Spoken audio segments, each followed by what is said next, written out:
diagnosing your friends. Yes, a sentiment that is not just for friends, but also for strangers on the internet who are diagnosing people left and right with narcissism, bipolar, autism, OCD, borderline. Like, the list goes on. And it needs to stop. It needs to stop.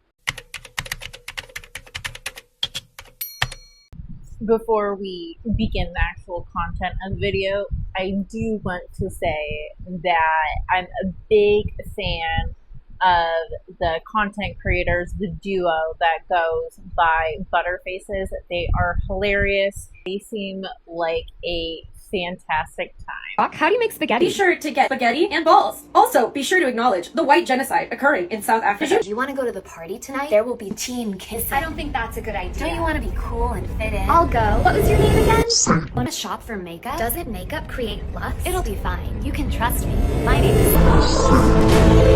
The thing about being here made me realize, like, I might not be lesbian. I don't know what it is, but, like, there's something about being here.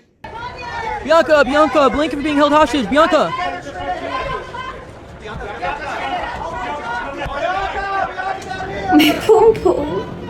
Keep up the comedy gold, ladies. Please, I think.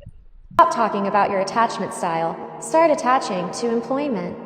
I know the running gag is this is unemployment behavior, but the self-diagnosing or armchair diagnosing is rampant. The amount of people who have self-diagnosed themselves autistic or ADHD or throw around that someone is a narcissist is mind-boggling.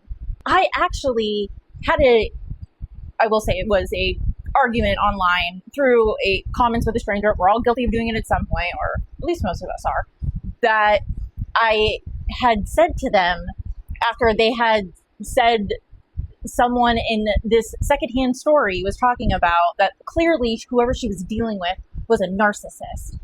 And I flat out said, are you a clinician? Because if you are a clinician or someone that is able to diagnose people with MPD, then you should know you can't diagnose someone unless they're your patient and you've met with them multiple times. Boy, did I get dogpiled in the comments for dare saying only people who have the license and credentials should be diagnosing, which is exactly what I said. And one of the women, she had said that she hopes that I learn what a narcissist is before I run into one or ever have to deal with it, and what a charmed life I must have led to not have ever dealt with a narcissist.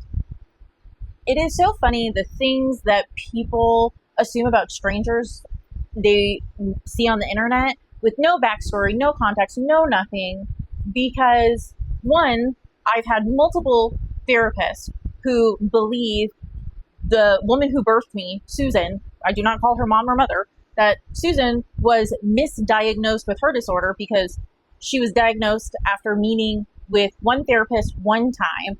Her actions don't line up. My former therapists, multiple of them, believe that she actually has narcissistic personality disorder. Interesting. And then another is I have a ex, I don't even like to refer to him as his ex, but that's what he is. I just call it a period of my life when I went insane. We all went insane in 2020.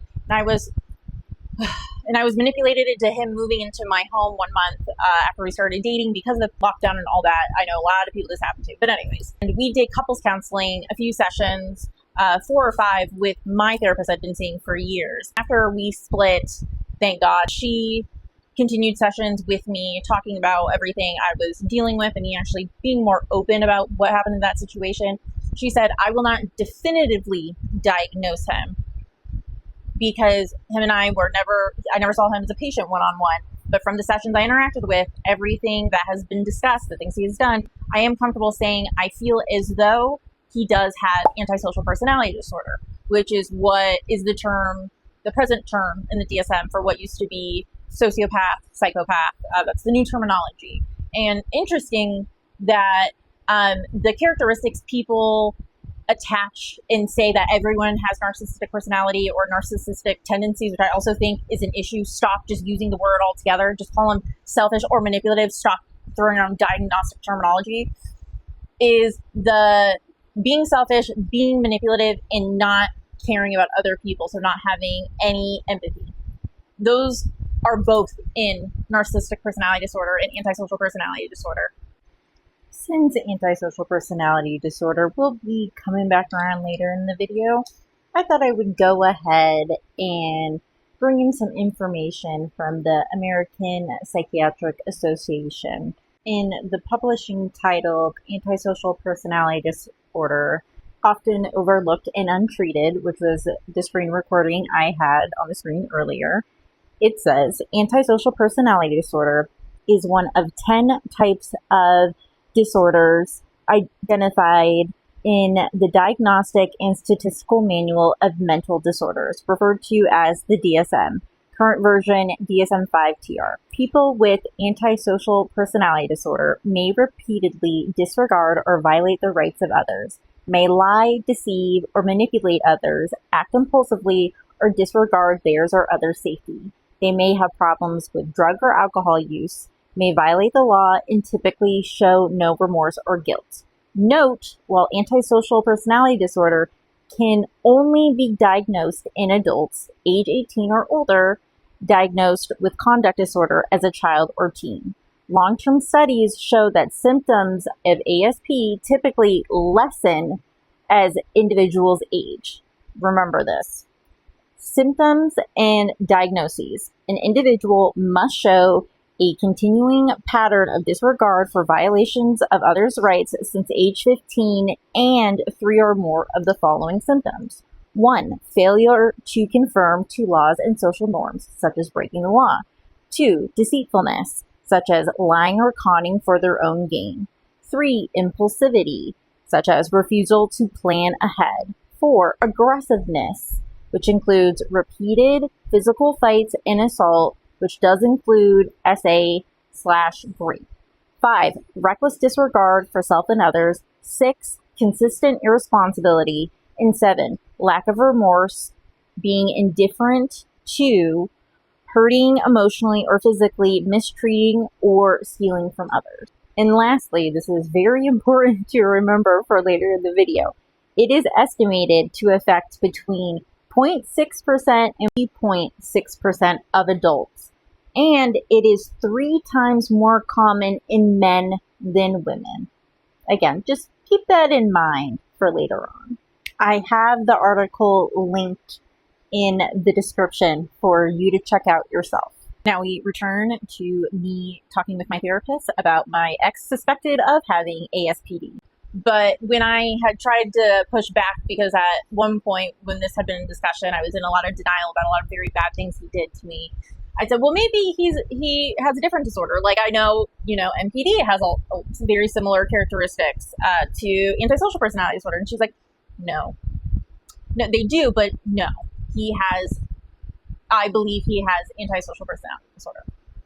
And she said it very gently, because that's not a fun thing to hear. But with all that said, the fact that I'm being dogpiled in these comments because as someone who has dealt with someone arguably worse than someone who has MPD, which is someone who may, but cannot be 100% confirmed, but this is from my therapist, that he has antisocial personality disorder. And Susan, the woman who birthed me, multiple of my therapists thinking it's NPD and not what she was diagnosed with that one time from one session. So another commenter had said that you don't need a degree to know who's a narcissist and who isn't, because it's obvious if you've run into them. Ma'am, no, you don't get to just decide if someone's a narcissist because they were mean to you or they acted selfish in a situation. No, that's not how that works. Why are people spending tens of thousands, if not hundreds of thousands of dollars to get their master's, or some of them getting their PhD, or even some going to medical school to become a psychiatrist, to treat these type of disorders, get the licensing, which also costs money and a lot of time and a lot of energy, and all the hours they have to log, if just anyone can do it. You know, who needs those people when you have this anonymous stranger on the internet? She can just look at someone and say, that's a narcissist. Life experience taught me, don't homeschool your kids. Just don't homeschool your kids. Feel like the stories I've heard about the type of parents that would homeschool their kids in 2025, she's one of them. Who needs math and science and literature when you have the Bible and God in your heart? You know? Stop projecting. This isn't an AMC. As I said earlier, everyone diagnoses themselves, mostly themselves, or other people with ADHD. And that I find so incredibly frustrating and almost just offensive. I take huge issue with it because I was not allowed to go get tested in high school due to family dynamics, being against therapists, all of that. And when I finally was able to go and pay for an appointment myself in college, guess what? I had ADD. ADD no longer exists. It's now one of the three subcategories of ADHD inattentive. I don't have the hyperactivity. But I knew this as a teenager that I had ADHD, was not allowed to go to the doctor. I've been tested by 5 or 6 other providers since then. So for 15 years, well, less than 15 years, 12 years, something around there. So over a decade. And it has come out with the same results every time. And what people seem to think ADHD is you have a short attention span or you feel unmotivated. That's not what it is. I went out with a guy the other night. We met and he asked me out for a drink same night. We went out. We were talking, said something about that today was like a chore day, but with my ADHD, I always have issues. He's getting every single thing completed because I end up moving on to different things. He's like, well, everyone has ADHD. Like, that's just a thing now. Like, it shouldn't like even be like a diet because everyone has a short attention span.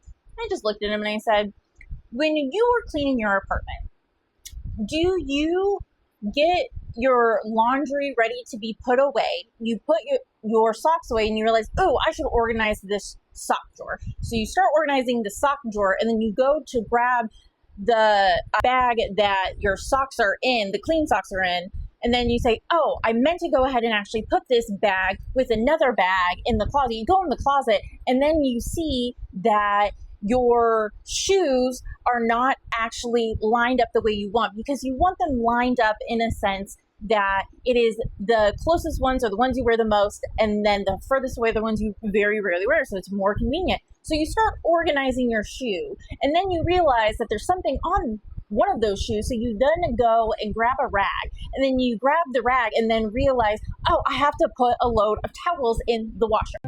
If you organize your junk drawer, you're going to want to organize another drawer. If you organize another drawer, you're going to want to organize all of them. If you organize all of them, you're going to want to organize the whole room. If you organize the whole room, you're going to want to sort through your clothes. If you sort through your clothes, you're going to get bored of it and leave the project half done to start another novelty project that gives you your next temporary dopamine rush. Oh, and probably get a little snack on the way. Do you do anything like that? No.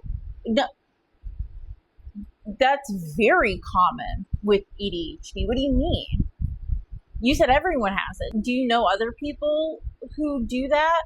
Well, yeah, if you have ADHD. Yeah, mother. That's what I've been trying to say. Not everyone has it. It is incredibly frustrating when people say they have ADHD, when a lot of times it is that you're on your phone so much, you have no attention span. She doesn't need CBT, you need CBD. It is beyond obnoxious when I hear people in real life or people on the internet recommending different types of therapy or saying everyone needs therapy. Everyone needs some form of therapy. It is, for some reason, therapy is now seen as something people should be in consistently, when unless you have a disorder or challenges in your life that you need to be consistently checking in with a therapist. There was a good chunk of years, at least 4, if not 5 years, where I was seeing a therapist on a weekly basis. And I was seeing a secondary therapist that my therapist had recommended for me for a certain treatment that was 6 weeks.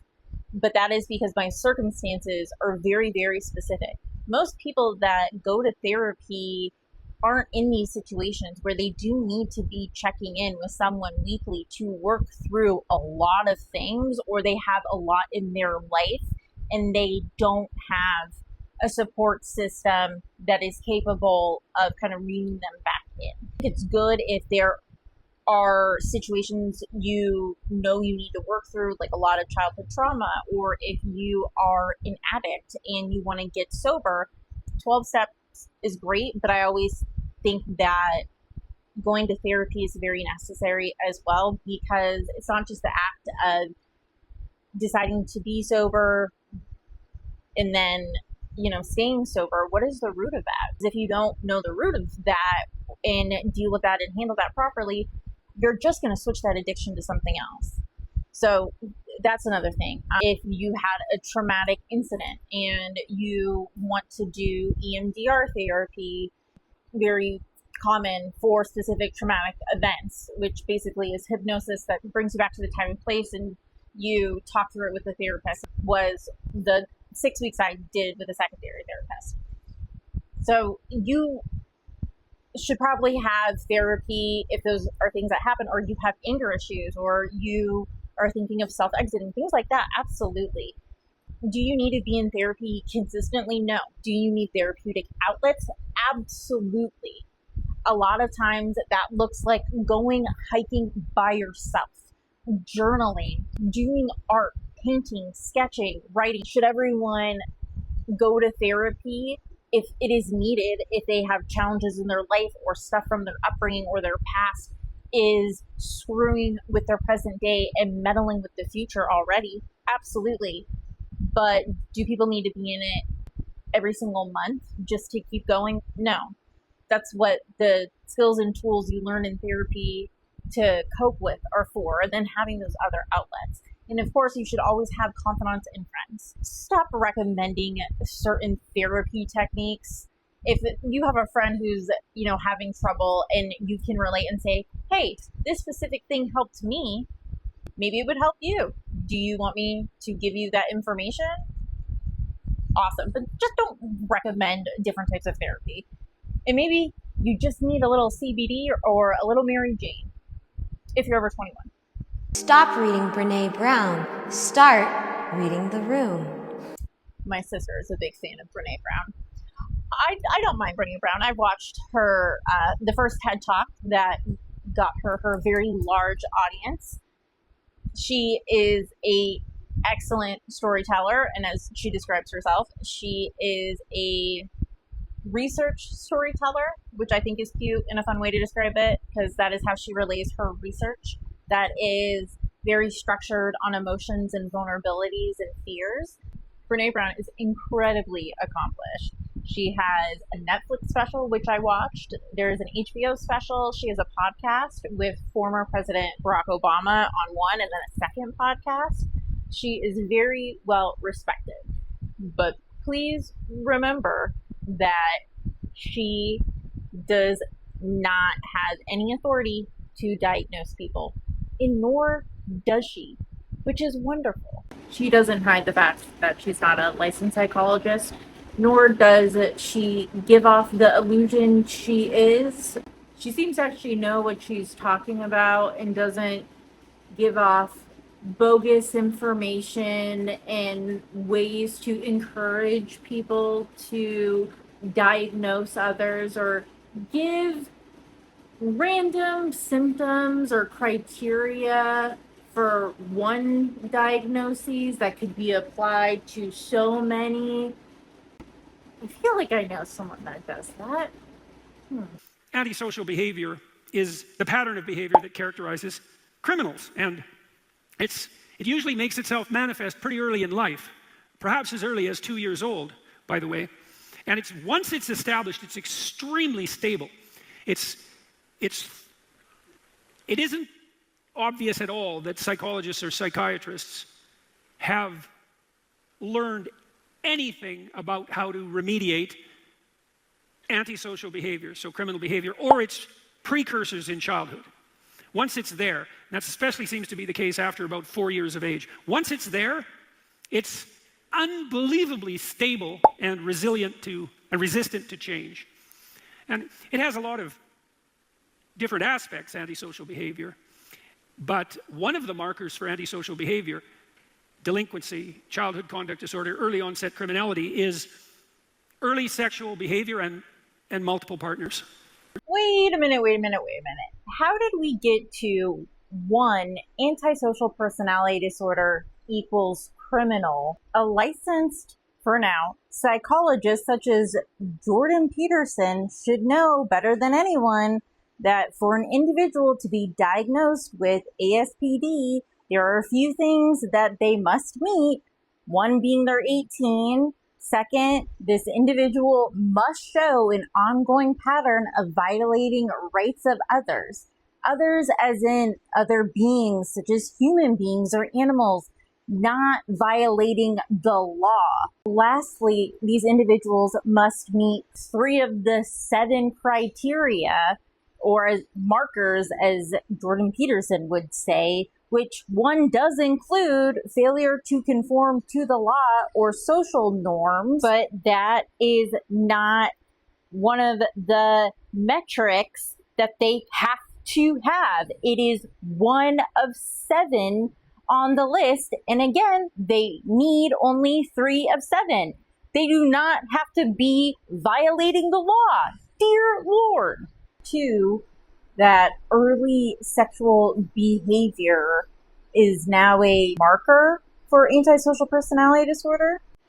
When did early sexual behavior or having multiple sexual partners become one of these markers? If you were in a long-term relationship for 2 years with one person and another for 3 years and you have intimate intercourse, how does that fall under any of these?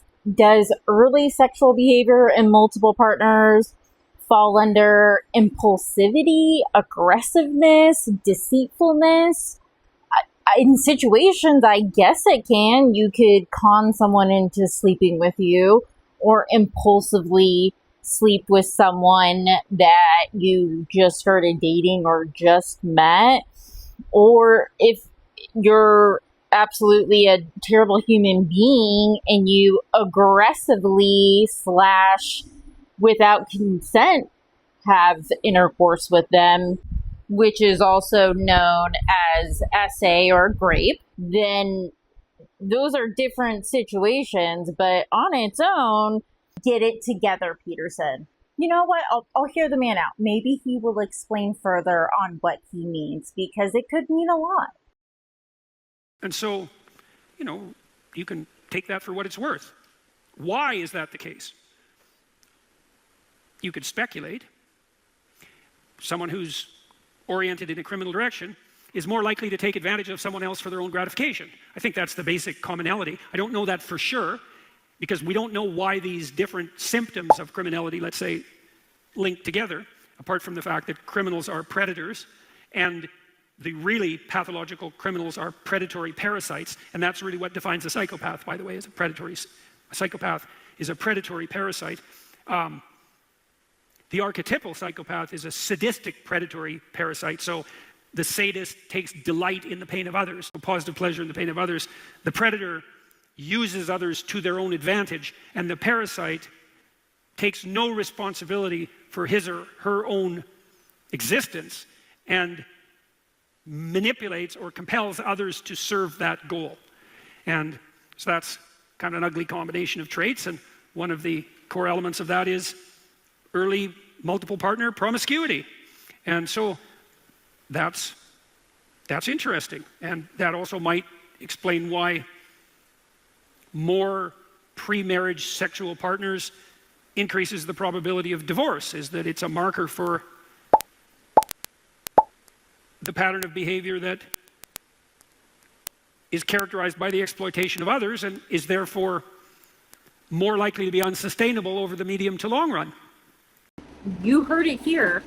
Anyone who engages in premarital sex or has multiple partners, doesn't say how many, that's a symptom of a sociopath. So men out there, if she has bodies, even one, because that's premarital sex, if you guys aren't married, then she's probably a sociopath or criminal. Good job, Jordan Peterson, for being someone who uses their credentials to misinform people intentionally to move their own agenda. To learn more about Brene Brown, or ASPD, aka Antisocial Personality Disorder, check out the link to the recently published credible articles from respected authors and publishers in my description.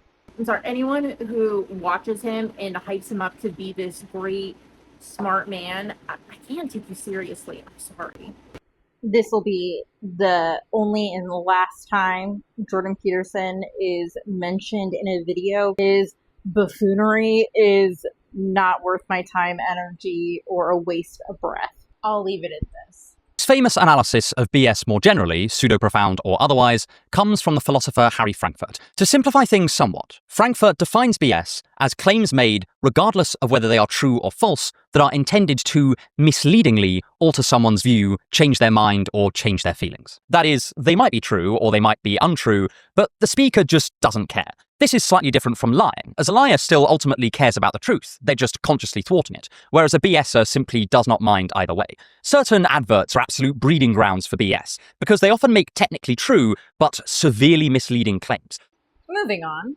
Myers-Briggs personality assessment does not count as a diagnosis. Enough said there. Also, your astrological sun sign is not your personality either. Send this to someone who is not a licensed psychologist.